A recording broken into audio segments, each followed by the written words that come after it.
কেনে ধুনীয়া এই পুৰুষ দুজন তাৰে এজনক যদি স্বামী কৰি ল'বলৈ পাৰিলোহেঁতেন সঁচাকৈ মোৰ জীৱনৰ যৌৱন ধন্য হ'লহেঁতেন বাৰু ওচৰ চাপি মনৰ ভাৱটোকে প্ৰকাশ কৰি চাওঁচোন প্ৰণাবিধাতা কিজানি মিলাই হে বনবাসী দেৱতা তোমাক নমস্কাৰ কোন তুমি নাৰী মই এজনী বনবিহাৰী মোৰ নাম সূৰ্পনখা মহাৰাজ লংকেশ্বৰ ভগিনী মোৰ ওচৰলৈ অহাৰ প্ৰয়োজন বিশেষ একো নাই তথাপি মোৰ এটা অনুৰোধ ৰক্ষা কৰিবানে দেৱক কি অনুৰোধ কোৱা এই ভৰ যৌৱন কালত তুমি ভাজ্যাহীন হৈ থকাটো অশুভনীয় মোৰ ভাজ্যা আছে কিন্তু লগততো নাই অৱশ্যে সেইটো সঁচা সেইকাৰণে কৈছো যে মোক গ্ৰহণ কৰি কৃতাৰ্থ হওক ভুৱন মোহিনী মই শ্ৰীৰামচন্দ্ৰৰ দাস দাসৰ ভাগ্য হৈ তুমি জীৱনত শান্তি নাপাবা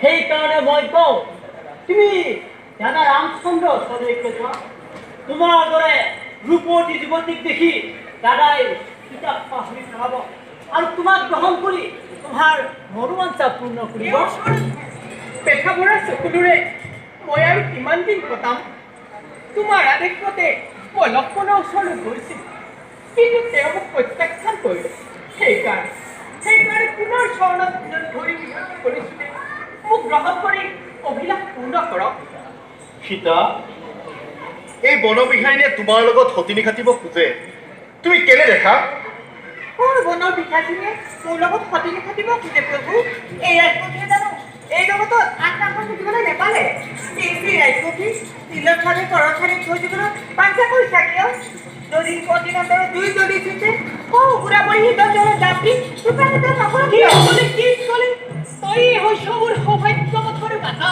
তোকে এই শেষ কৰি ভক্ষণ কৰি মই সৌভাগ্যৰ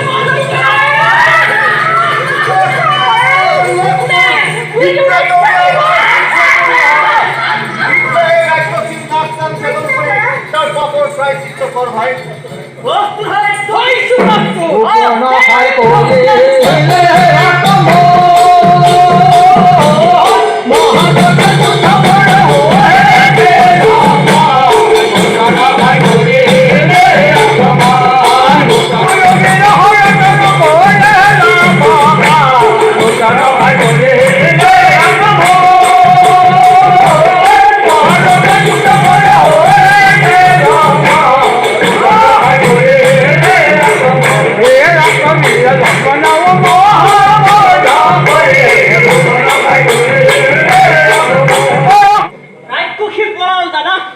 কিন্তু ইয়াৰ পৰিণাম চিন্তা কৰিহে মোৰ মূৰ ঘূৰি গৈছে ভাই ই যি কি নহওক বিধিৰ বিধান অসংগনীয় বোলা ভাই এতিয়া কুটিৰলৈ গৈ অলপ বিশ্ৰাম লওঁ আহা প্ৰিয়ে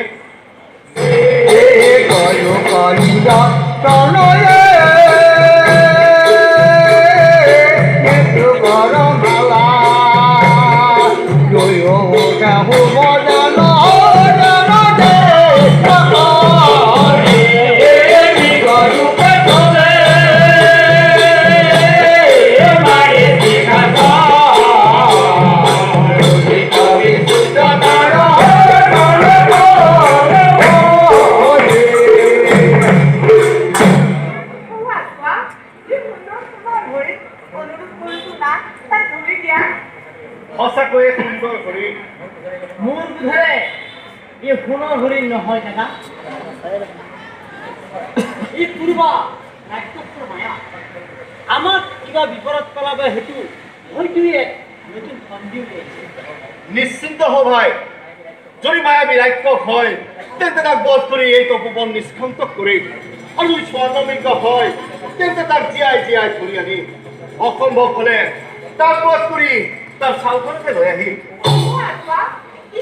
ধেমালি কৰিব লাগিছে নহলে সি দৌৰি পেলাব দাদা বাধা নিদিবা ভাই মই তুৰন্তে উভতি আহিম দৈপাত পলম হলেও তই সাৱধানে জানকীক ৰক্ষা কৰি চলিবি আৰু আন মোৰ কথা যেন অলপ অৰ্থ নহয় লক্ষ্মণ মই আহিলো লক্ষ্মণ দেৱী বহুদিন গনে গনে ঘূৰি ফুৰিছো কিন্তু কোনোদিনেতো স্বৰ্ণমৃগ দেখা নাই আনকি স্বৰ্ণমৃগ থকাৰ কথাও শুনা নাই মোৰ দৃঢ় বিশ্বাস ই ৰাক্ষসৰ মায়া।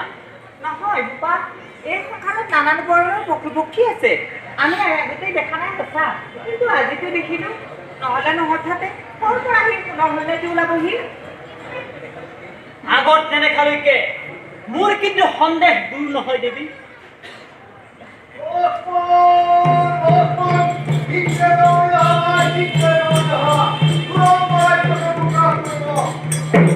কাকো লগ পাওঁ, প্ৰভু ৰামচন্দ্ৰ কণ্ঠস্থ। তুৰন্ত ৰাজ্যৰ হাতত হয়তো তাৰ বেলেগে হ'ব পাৰে। বিশেষকৈ তেওঁ ৰক্ষা কৰা বোপা। দেৱী, কোনো ভয় নকৰিবা।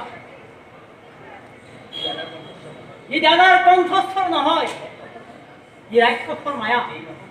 আজিয়েই নহওক দাদাই তাক বধ কৰি এতিয়াই উভতি আহিব। আৰু তুমি চিন্তা কৰিবলগীয়া একো নাই দেৱী। তদুপৰি এই বিপদ সংকুল ঠাই তোমাক অকলে এৰি থৈ যোৱাটো উচিত নহ'ব।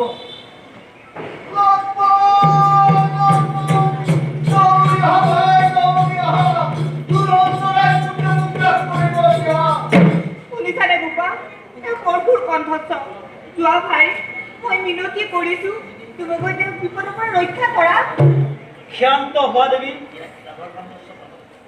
ই দাদাৰ কণ্ঠস্বৰ নহয়। মই এতিয়াহে বুজিছো। ঘৰতে চল কৰি ৰাজ্য ল'লে আৰু এতিয়া চল কৰি চিৰন্তন পত্নী খুৱাবলৈ নহয়। কৰিছা। নহয় দেৱী, মই এতিয়া ভালকৈ বুজিছো। বিমাতৃ ভাই কিন্তু আপোন হ'ব নহয়, নহয় দেৱী।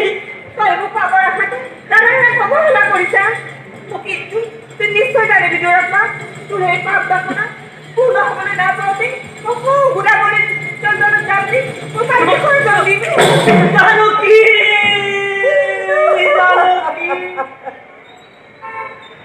কি অভাৱনীয় কথা উচ্চাৰণ কৰিছা দেৱী। মই তোমাক মাতৃক্ৰান্ত, অথচ মোৰ ওপৰত এনে কুৎসিত ব্যৱহাৰ। জানিছো বিধিৰ বিধান অখণ্ডনীয়। বাৰু, মই তোমাৰ আদেশকে পালন কৰিম দেৱী। মই আহিলো দেৱী।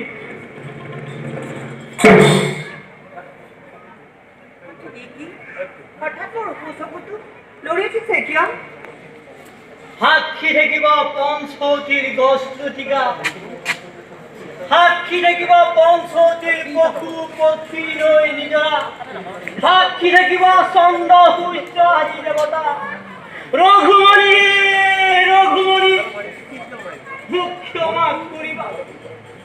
গৰ্ভমূৰত পৰি জীৱনত এই প্ৰথম তোমাৰ দেশ লংঘন কৰি মই আহিলো দেৱী। লুটি আহিলেও কিয় ভাই?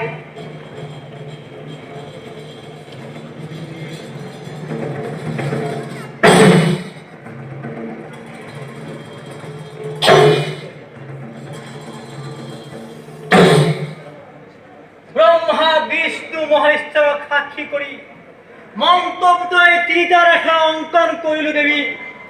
মনত ৰাখিবা, ইয়াক লংঘন কৰি ভিতৰত প্ৰৱেশ কৰাৰ কাৰো সাধ্য নাই। সাৱধান, হাজাৰ বিপদ হওক, তথাপিতো যেন মোৰ এই অনুৰোধ অৱহেলা নকৰা দেৱী। ঘৰত কোন আছা? আহুকাত মই বৰ অস্থিৰ হৈ পৰিছো। খাবলৈ কি আছে দিয়া?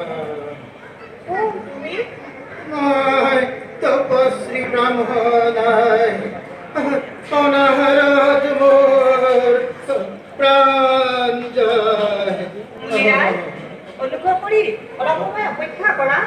লক্ষ্মণে এতিয়া ফল মূল লৈ আহিব, তাকে দি তোমাৰ ভোক নিবাৰণ কৰা। তদুপৰি মোৰ স্বামী ৰামচন্দ্ৰই অতিথিক বৰ ভক্তি কৰে। তোমাৰ দৰে পাৰ্বণমুনিৰ অতিথি দৰ্শন পাই তেওঁ আনন্দিত হ'ব আৰু সুখাইলৈ তোমাৰ ওচৰত পূজা কৰিব। মই আৰু পলম কৰিব নোৱাৰো দেৱী। মোৰ স্নানৰ সময় অতিবাহিত হ'বৰ হৈছে। আজি আছে দিয়া নহ'লে মই সুধা হাতে মুনিৰাজ, ঘৰত মানুহ দুটা ফল আছে, অলপ অপেক্ষা কৰা।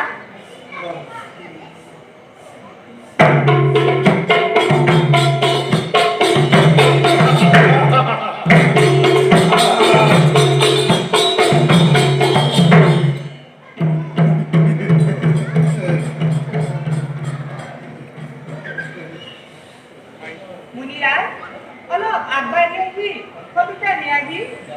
মোৰ গা বৰ অস্থিৰ হৈ পৰিছে দেৱী। মই আৰু খোজ আগবাঢ়িব নোৱাৰো। তুমিও সেই আগবাঢ়ি আহি দিয়াহি, নহ'লে মই অনাহাৰত মৰিব লাগিব। কি কৰা যায় এতিয়া? অতিথি বান্ধৱ বিমুখ হৈ গ'লে মহা পাপ হ'ব। পৰশুৰামেও এই কথা জানিলে মনত বৰ কষ্ট পাব।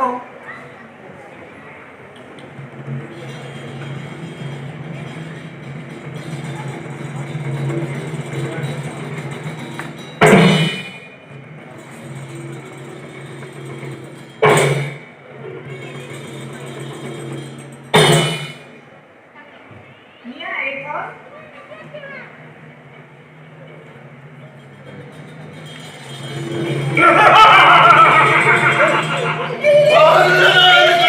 প্ৰয়োজন নাই সুন্দৰী, মই তোমাকেই গ্ৰহণ কৰিল।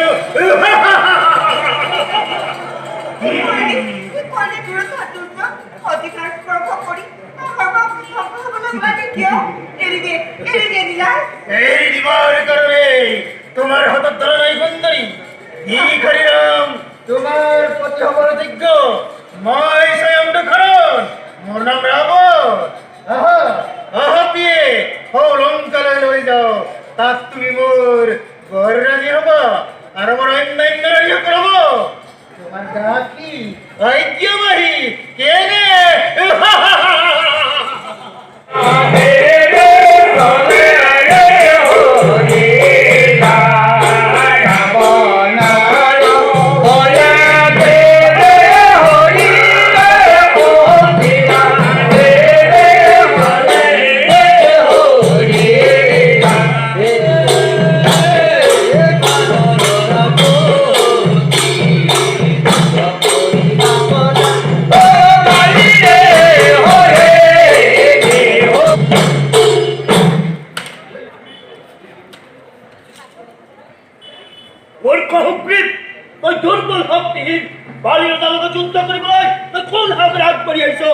নিজৰ প্ৰাণলৈ যদি মমতা আছে, এতিয়াও কৈছো ঘৰলৈ গুচি যাওক।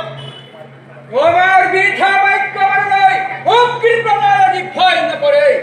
মোর ন্যায় আর হত্য অনুরোধ বিফরিরে ঠানি দিছ, ন্যায্য প্রাপ্য বড় বঞ্চিত করিস। আর মোক অর্থ রাজ্য দান করি কোনো কাজ লইছ। এরে লাগর হাসতে দিবনি আজি উপস্থিত। শরীরত কিমান শক্তি থকা হলে পলাই গৈ হৰিশ্চমুখ পৰ্বত ৰাজ্যলৈ নামিলে যায়। এই চাবুক পর্বত রাজ্য হয়েছিল তোমার দ্বারা অভিবাদন দ্বারা জীবন নাশ করবে।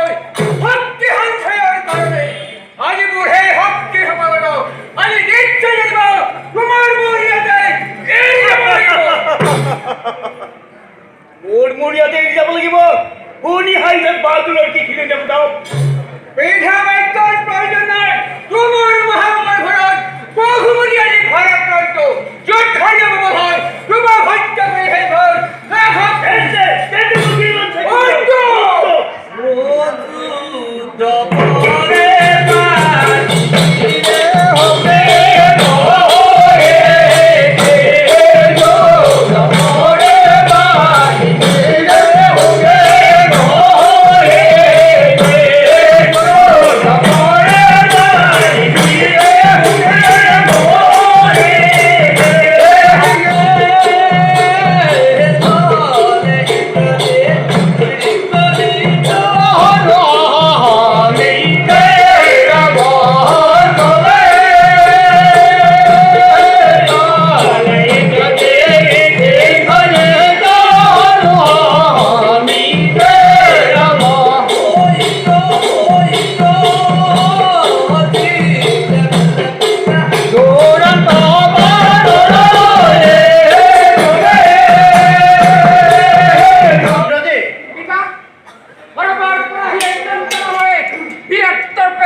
আমার বহু জায়গা নাই আর প্রহরীকে হত্যা করেছে ভয়ঙ্কর হয় ব্রহ্মবান মারি এক বন্দি করে আনিছে বর্বর বানর সুরর অধিনায়িত হয়ে লঙ্কা নগরী প্রবেশ করিস আর মোর মধুবন ভাঙি করে ইচ্ছা করিস যদি হে মধুবন খাব নাই মানে ইচ্ছা আছে এতে ভিক্ষা ন করিলি কিয় ভিক্ষা নয় না হও লঙ্কেশ্বর তোমার রাবণের তরে অধম শরণ হও কিন্তু প্রতি নিজ বাহুবলে রাক্ষস করিস এটা এই পর যখন পর কথা অনুমতি দাও তাকে একটু করো সৎসুরত পুত্র ইন্দ্রে অনর্থক কলম হব হত্যা করে গুদাম হইতো ওই রামর কীর্ত মোর নাম হনুমান কিষ্কিন্ধার অধিবাসী অন্ধনান্দন মোর এটা হয় প্রবঞ্চন বোধ হয় আহিসুরামর লঙ্কেশ্বর যুদ্ধ কিংবা হন্ডে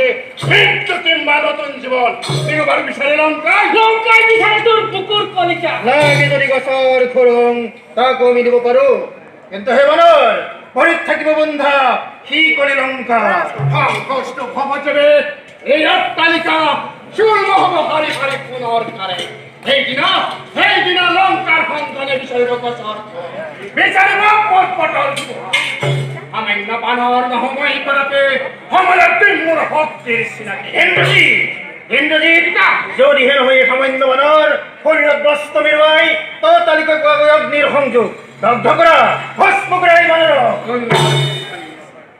এই জুড়ে স্বর্ণ লঙ্কা তাপ করে আহেশ্বর পুত্তাই না যে পারা যদি করা হে তত্রম ঘোড়া টানতে অঙ্কারের পরীক্ষা জয় শ্রীরাম জয় শ্রীরাম জয় দণ্ডক বনত রমর হরত মরিছে হর দুখন আর কৃষির আরেক্য তার আগে লক্ষ্মণে মোর হরপনখা বনির নাক কান ছেদন করি রাবণ দিশে বিখন অপমান তারে উপযুক্ত রন্দরি বর পাবে লাগে মুখ জানুকে লাগে মুখ আর্য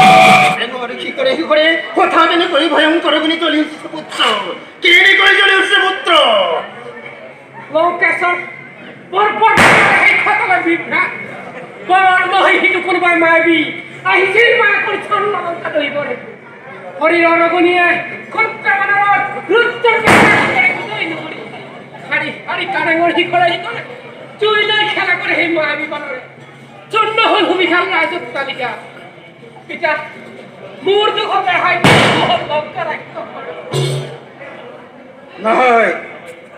নহয় তোমার দোষ ন করা বেদার পুত্র হয় হোক ভস্মস্তুক স্বর্ণলঙ্কা মোর তাহাকে যদি বিজয়ের বন পুনর্বার হত করেন করিব সৃজন ইন্দ্রজি আজ যদি আমি প্রিয়গণী অবরুদ্ধ করব না অরুণক মাতে আনি কোনো আরে তো তালিকা করে দেন অগ্নির নির্বাণ এটা